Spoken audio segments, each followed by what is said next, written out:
मराकशी कश्ती हादसे में जो जिंदा बच जाने वाले पाकिस्तानी थे उनको वापस लाया जाएगा। अब दफ्तर खारजा से जो मैसेजेस आ रहे हैं वो यही है कि जो हादसे में बच जाने वाली लगभग लोग हैं 22 के पाकिस्तानी हैं, उन्हें वापस लाया जाएगा। इंतजामात कैसे होंगे, क्या कोई डेड बॉडी भी वापस लाई जा रही है, तमाम तफसीलात जानते हैं। फयाज मलिक सहाफ़ी हैं स्पेन से। फयाज, क्या अपडेट्स हैं आपके पास? 22 तो पाकिस्तानी हैं जिन्हें वापस लाने के लिए कोशिशें हो रही हैं। क्या कोई डेड बॉडीज़ भी मिल पाई थी इस हादसे की, और तहकीकात में कितनी पेशरफ्त हुई, ये भी बताइएगा। जी, डेड बॉडीज के हवाले से तो कुछ नहीं कहा गया। पहले बताया गया था कि 21 पाकिस्तानी जो हैं वो जिंदा बच जाने वाले मिले हैं। फिर उसमें एक और एक का इजाफा किया गया। इस तरह 22 पाकिस्तानी हैं जो शायद पहले फेज में 11 को भेजा जाएगा और फिर 11। और ये दफ्तर खारजा की तरफ से प्रेस रिलीज जारी की गई है।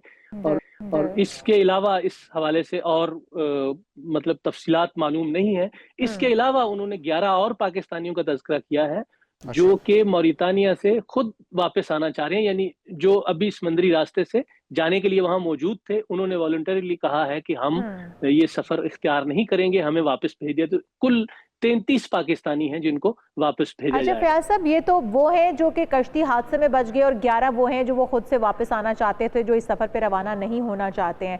लेकिन वहाँ पर इन रैकेट के पास और भी बहुत सारे पाकिस्तानी या दीगर ममालिक के लोग भी शामिल होंगे जिन्होंने गैर कानूनी तौर पर आज नहीं तो कल या फिर किसी और दिन ये सफ़र इख्तियार करना ही है। उसके हवाले से भी बताइएगा कि जो टीमें तश्कील दी गई थी, जो कार्रवाइयाँ की जा रही थी, उन गैंग्स तक पहुँचा गया है? उन लोगों से भी जो लोग थे उनके पास निकलवाए जा सकें अब तक? देखें, ये बहुत बड़ा नेटवर्क है और ये प्रैक्टिस बहुत पुरानी है।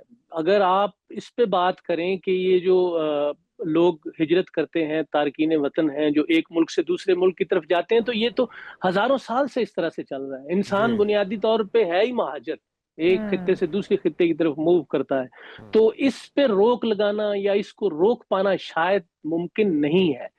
और पाकिस्तान जिस खित्ते से, यानी पंजाब के जिन इलाकों से, अभी आप देखें, ये माजी में अगर हम इसका जायजा लें तो ये 90s में ये गुजरात, मंडी, बहावुद्दीन के मुज़ाफ़ात में नौजवान जो है उनमें रुझान था कि वो आया करते थे। अब ये सिलसिला बढ़ते बढ़ते हमारे सनती शहर जो सियालकोट है या गुजरांवाला है, उसके मुज़ाफ़ात से भी लोग ये रास्ता इख्तियार कर रहे हैं। अच्छा फयाज साहब, तो ये बड़ी बताइएगा कि पाकिस्तानी ही क्या सबसे ज्यादा तादाद में है जो कि ये रूट इख्तियार करने वालों में शामिल है? क्योंकि हमने देखा कि कश्ती में जितने लोग सवार थे उसमें 80 से 90% जो अमवात हुई हैं वो पाकिस्तानियों की हुई हैं।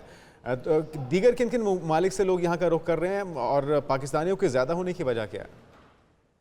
नहीं, इसमें पाकिस्तानी, इस हादसे में, इस खास हादसे में पाकिस्तानियों की तादाद ज्यादा थी। लेकिन इसमें अफ्रीकी ममालिक हैं, जैसे सेनेगाल है, मराकश से लोग आते हैं, सेनेगाल से आते हैं, और अपना मोरितानिया से आते हैं, सोमालिया से आते हैं, और ममालिक से आते हैं। इधर फिर अफगानिस्तान से लोग आते हैं। फिर अब भारत में इतना रुझान नहीं है लेकिन मौजूद है, भारत के लोग भी हैं, और बांग्लादेश से लोग आते हैं। तो अच्छा, ये सारे के सारे जो लोग हैं तमाम ममालिक से जो ये गैर कानूनी रास्तों से वहाँ जाते हैं, ये तमाम लोग अपने ज़रिया माश के लिए जाते हैं या फिर वैसे माइग्रेट करके अपने मुल्की हालात की वजह से, किन वजूहात की बिना पर ये तमाम लोग जाते हैं? बुनियादी मसला तो यही होता है कि बेहतर मुस्तकबिल के लिए लोग निकलते हैं। आप अगर खास तौर पे हम बात करें जिस हिस्से से पाकिस्तान से लोग आ रहे हैं, पंजाब के जिस हिस्से से ये लोग अभी थे, इसकी बात करें तो आप माजी में आप पीछे चलते जाएं तो ये ज़र्ई इलाका है और बतदरीज लोगों का रुझान इस तरह हुआ है। आप पीछे जाएंगे, 90s में जाएंगे, यूनान यानी ये बहरा रूम का जो मशरकी हिस्सा है, वहां से दाखिल होना। फिर उससे पहले भी ये मेहनत मजदूरी करने के लिए अपना इराक जाते रहे हैं, मुत्तहिदा अरब अमारात जाते रहे हैं, कुवैत लोग जाते रहे हैं, सऊदी अरब में बहुत सारे आपने फयाज मलिक साहब कहा कि अच्छे मुस्तकबिल के लिए, तो क्या जो लोग इनको लेकर जाते हैं वो इनको जॉब्स वगैरह भी दिलवाते हैं, इनको काम वगैरह भी वहाँ पर दिलवाते हैं, या फिर सिर्फ उनको वहाँ पर इलीगली पहुँचाना उनका मकसद होता है? نہیں، ان لوگوں کا کام صرف پہنچانا ہوتا ہے. اچھا اس میں یہ ہے کہ ایک بندہ آپ کو یعنی گھر سے لے کر تو یورپ کے کسی ملک تک نہیں پہنچاتا.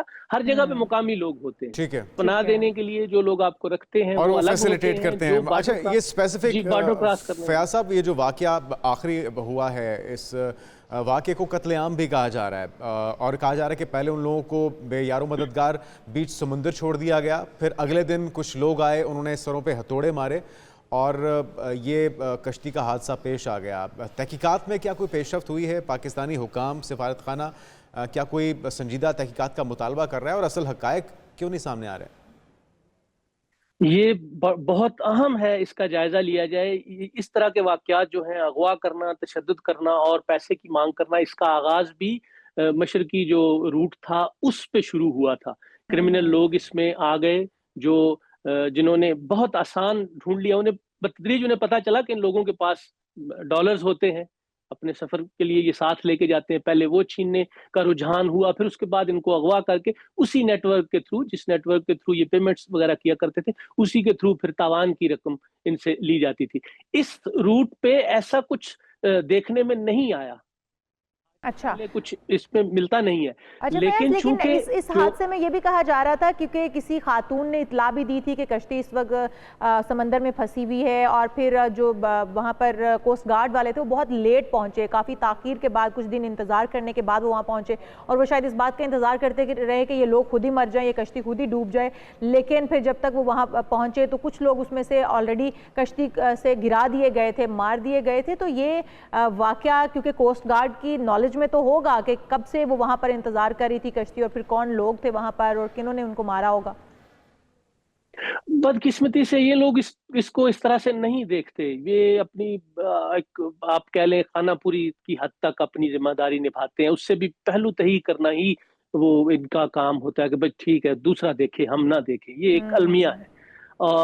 جہاں تک اس واقعے کے ایک بین الاقوامی ایک خبر رساں ایجنسی نے اس حوالے سے کچھ لوگوں کے بیان بھی جاری کیے ہیں جو ابھی موجود ہیں. یہ لوگ واپس آئیں گے، پھر مزید اس کے اوپر ایف آئی اے انویسٹیگیشن کر کے اگر اپنی رپورٹ پیش کرے گی تو پھر ہی پتہ چلے گا. یہ اطلاعات ہیں، ایسا کہا جا رہا ہے کہ تشدد کیا گیا ہے. ٹھیک ہے، اور یہ کب تک واپسی ممکن ہو جائے گی فیاض صاحب، جو بچ جانے والے انہوں نے کچھ بھی پاکستانی؟ نہیں بتایا. یہ ابھی کچھ اس حوالے سے بالکل کلیئر نہیں ہے کہ کب تک ہو جائے گی. لیکن چونکہ اس میں پاکستانی مشن انوالو ہے تو امید ہے کہ جس طرح سے وہ انوالو ہیں، اس کام کو لے کے چل رہے ہیں، جلد یہ لوگ واپس آ جائیں گے. لیکن سیریس اقدامات کیے جا رہے ہیں. اب پاکستانی گورنمنٹ بھی اور وزارت خارجہ بھی اس حوالے سے سیریس نظر آ رہے ہیں کہ ان لوگوں کو پاکستان اس حوالے سے ایک چھوٹی سی بات ایڈ کرنا چاہوں گا. ایک نیوز کا اور باقی جتنے میڈیا ہاؤسز ہیں ان کا بہت شکریہ کہ انہوں نے اس مسئلے کو اس طرح سے ہائی لائٹ کیا ہے، اور ان کے ہائی لائٹ کرنے کی وجہ سے یہ سارے اقدامات ہو رہے ہیں. تو میڈیا نے اس میں بہت ایک آپ کا بہت شکریہ فیاض صاحب، آپ نے معاونت کی، آپ نے معلومات فراہم کی.